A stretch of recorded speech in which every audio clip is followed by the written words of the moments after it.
मित्रों, क्या आपको मालूम है इस बात का कि हमारे यहाँ जो भारतीय पंचांग है उसमें और ग्रहों की जो वास्तविक स्थिति है उसमें 72 वर्ष में 1 डिग्री का अंतर आ रहा है। और ये जो अंतर है अगर लगातार जारी रहा और इसको पाटा नहीं गया तो हमारे त्योहारों में और जो मौसमों के बीच में संबंध है, साहचर्य है, वो धीरे धीरे करके टूट जाएगा। हमारे जो त्यौहार आजकल बरसात के मौसम में आते हैं, हो सकता है आने वाले दिनों में वो पूस के महीने में आए। तो ये सब कुछ कैसे होता है, इसके बारे में कुछ जानकारी हमें दे रहे हैं मास्टर धनीराम जी। आप किरमिच गांव से हैं, रिटायर्ड हेडमास्टर हैं।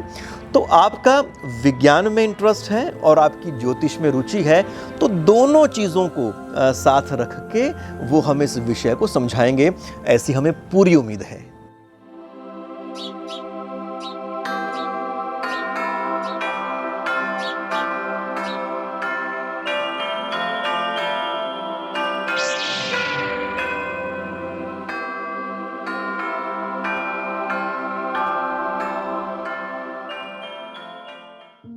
विज्ञान वास्तविक घटनाओं पर आधारित ज्ञान है, जबकि ज्योतिष जो है वो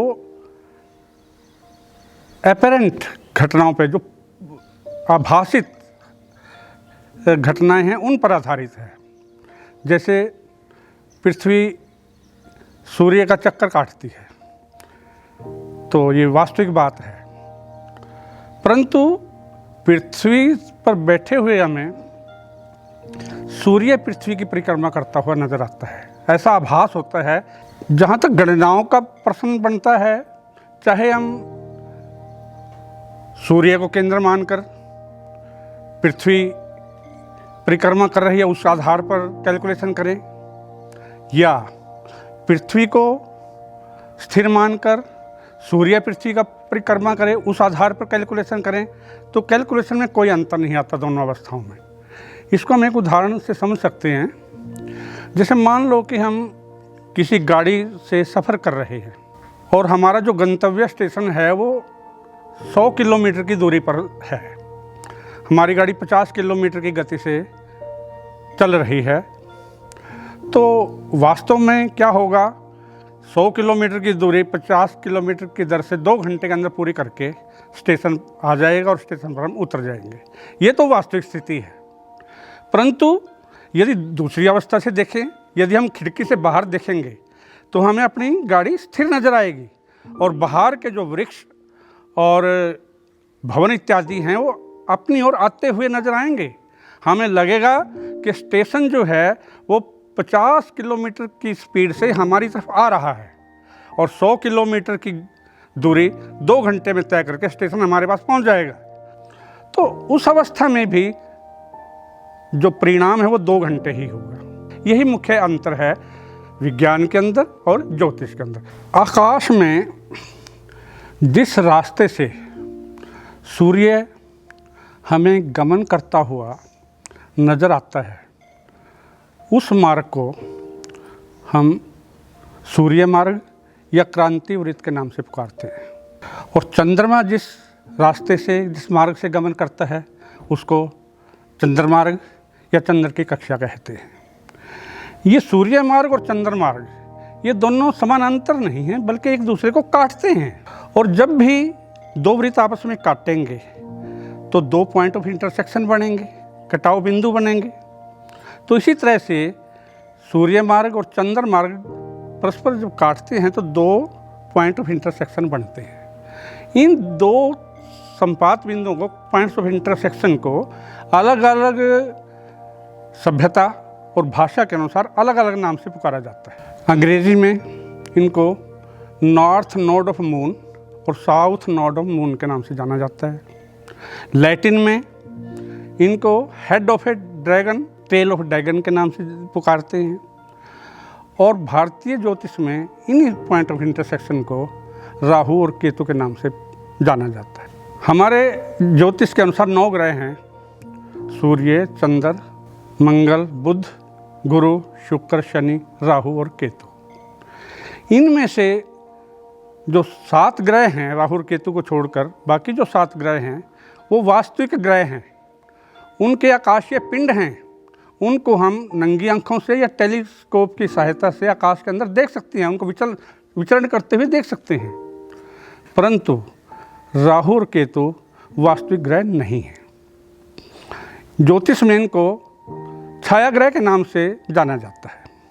वास्तव में ये सूर्य मार्ग और चंद्र मार्ग के दो कॉमन बिंदु हैं। चंद्रमा अपनी कक्षा को 1 मास में पूरा करता है, अपने कक्षा पे 1 मास के अंदर अपना पूरा चक्कर लगा लेता है। सूर्य अपनी कक्षा पे 1 वर्ष में पूरी करता है। तो इसका मतलब ये हुआ, चंद्रमा 1 मास में 1 चक्कर लगाता है, तो वो 1 महीने में 1 बार राहु से और 1 बार केतु से जरूर गुजरेगा। कॉमन पॉइंट्स हैं। तो वर्ष में 12 बार राहु को और 12 बार केतु को वो क्रॉस करेगा। सूर्य वर्ष में अपनी कक्षा पे 1 वर्ष में 1 चक्कर लगाता है, अर्थात वह 1 बार राहु बिंदु से को क्रॉस करेगा और 1 बार केतु बिंदु को क्रॉस करेगा वर्ष में।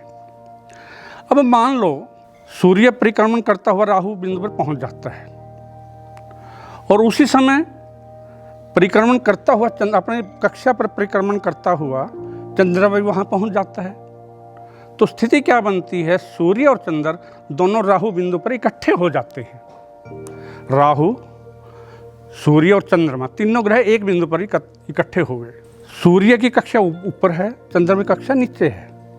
तो धरती से देखने पर हमें ऐसा लगेगा कि चंद्रमा ने सूर्य को ढक लिया है और यह स्थिति सूर्य ग्रहण की स्थिति बन जाती है। और विज्ञान में भी यही है कि जब चंद्रमा धरती और सूर्य के बीच में आ जाता है, सूर्य को ढक लेता है, तो सूर्य ग्रहण की स्थिति बनती है। तो इस प्रकार राहु पर इकट्ठा होने से सूर्य ग्रहण लगता है। यही स्थिति केतु पर होती है। तो दूसरी भाषा में हम ये कह देते हैं राहु ने सूर्य को ग्रसित कर लिया है। क्रांति वृत्त पर एक निश्चित बिंदु होता है जिसको मेष आरंभ बिंदु के नाम दिया गया है। यह बिंदु आकाश में चित्रा नामक तारे से बिल्कुल विपरीत दिशा में चित्रा से 180 अंश की दूरी पर स्थित है। मेष आरंभ बिंदु भारतीय ज्योतिष के अंदर एक बहुत ही महत्वपूर्ण स्थिति है। मेष आरंभ बिंदु से 30 अंश पूर्व तक जो तारामंडल है उसको मेष राशि के नाम से पुकारा जाता है।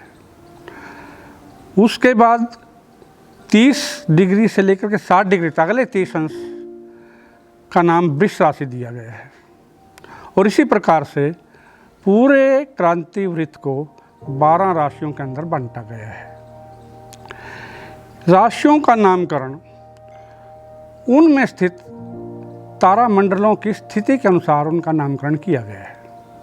जैसे मेष राशि के अंदर जो तारागण हैं वो एक मेष अर्थात बकरी की आकृति बनाते हैं, तो उसी के आधार पर इस तारामंडल को मेष के नाम से पुकारा जाता है। वृष राशि के जो तारागण हैं वो वृष अर्थात बैल जैसी आकृति बनाते हैं, इसलिए उस तारामंडल को वृष राशि के नाम से पुकारा जाता है। इसी प्रकार से 12 की 12 राशियों को उनके तारामंडल की आकृतियों के नाम से जाना जाता है। इन तारामंडलों के ऊपर ग्रहों की स्थिति के अनुसार ही हमारे ज्योतिर्विद फलादेश या भविष्यवाणियाँ करते आए हैं। और इसी मेष आरंभ बिंदु से सूर्य की स्थिति के अनुसार भारतीय पंचांगों का और भारतीय मासों का निर्धारण होता है। इसलिए यह एक बहुत ही महत्वपूर्ण बिंदु है क्रांति वृत्त के ऊपर। हम यदि भूमध्य रेखा पर खड़े होकर भूमध्य रेखा ये वृत्त को आकाश के अंदर विस्तारित करके ऊपर फैला दिया जाए तो एक काल्पनिक वृत्त बनेगा आकाश के अंदर भूमध्य रेखा के ऊपर, जिसको हम आकाशीय भूमध्य रेखा कहते हैं, सेलेस्टियल इक्वेटर। इसका ज्योतिष भाषा में इसका नाम नाड़ी वृत्त दिया गया है। ये नाड़ी वृत्त और सूर्य का क्रांतिवृत्त, ये भी दोनों समानांतर नहीं है। क्रांतिवृत्त नाड़ी वृत्त को दो भागों पे काटता है और एंगल ऑफ इंटरसेक्शन जो है इनका वो 23.5 अंश है। दोनों वृत्त, क्रांतिवृत्त और नाड़ी वृत्त। नाड़ी वृत्त तो बिल्कुल वर्टिकल हमें नजर आएगा भूमध्य रेखा से, परंतु क्रांतिवृत्त थोड़ा सा झुका हुआ, 23.5 डिग्री पर झुका हुआ इस तरह से नजर आएगा। तो इनके जो पॉइंट ऑफ इंटरसेक्शन हैं उनका नाम है बसंत संपात और शरत संपात। अंग्रेजी में इनको वर्नल इक्विनॉक्स और ऑटम इक्विनॉक्स के नाम से जाना जाता है। बसंत संपात बिंदु और शरत संपात बिंदु ये स्थिर नहीं है, बल्कि धीरे धीरे पश्चिम की ओर खिसकते जा रहे हैं और हर 72 वर्ष में 1 डिग्री पश्चिम की ओर खिसक जाते हैं। आज से लगभग 1736 वर्ष पहले ईस्वी सन 285 में बसंत संपात की स्थिति बिल्कुल मेष आरंभ बिंदु पर थी, परंतु वर्तमान में यह बसंत संपात बिंदु से 24 डिग्री पश्चिम की तरफ हट चुका है और धीरे धीरे ये प्रतिवर्ष बढ़ रहा है। तो आज से यदि हम कैलकुलेट करें 11,000 वर्ष बाद बसंत संपात मेष आरंभ बिंदु से 180 अंश दूर चला जाएगा। बसंत संपात बिंदु का संबंध ऋतुओं से है, क्योंकि जब बसंत संपात पर सूर्य होता है दिन रात बराबर होते हैं, दोनों गोलार्धों में मौसम समान होता है।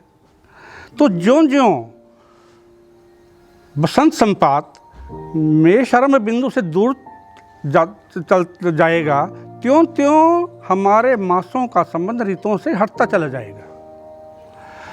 इस समय बसंत संपात बिंदु मेष आरंभ बिंदु से 24 डिग्री की दूरी पर है, परंतु आगामी यदि हम कैलकुलेशन करें आगामी 11,000 वर्षों में बसंत संपात बिंदु मेष आरंभ बिंदु से 180 अंश की दूरी पर चला जाएगा, यानी बिल्कुल अपोजिट स्थिति में होगा। तो उस समय मौसम आज से बिल्कुल विपरीत हो जाएंगे। जहाँ पर अब ग्रीष्म ऋतु होते हैं जिन महीनों में, वहाँ पर सर्द ऋतु आ जाएगी, और जो सर्द ऋतु के महीने हैं उनमें ग्रीष्म ऋतु आ जाएगी। जेठ के महीने में सर्दी होगी और पौष मास के अंदर तेज गर्मी का अनुभव होगा। हमारे जो त्यौहार हैं वो भी ऋतुओं के आधार पर बदल जाएंगे। तीज का त्यौहार जो आजकल वर्षा ऋतु में मनता है वह बसंत ऋतु में चला जाएगा, और बसंत ऋतु में मनाए जाने वाले त्यौहार जैसे होली है वो वर्षा ऋतु के अंदर आ जाएगी। तो इस प्रकार हमारे त्यौहार, हमारे महीनों का संबंध ऋतुओं से बिल्कुल अलग हो जाएगा, और ये एक बहुत ही गंभीर, हमारे ज्योतिष शास्त्र के लिए गंभीर स्थिति होगी, परंतु इसका कोई भी सहज समाधान समझ में नहीं आता और इसको हमें सहन करना पड़ेगा।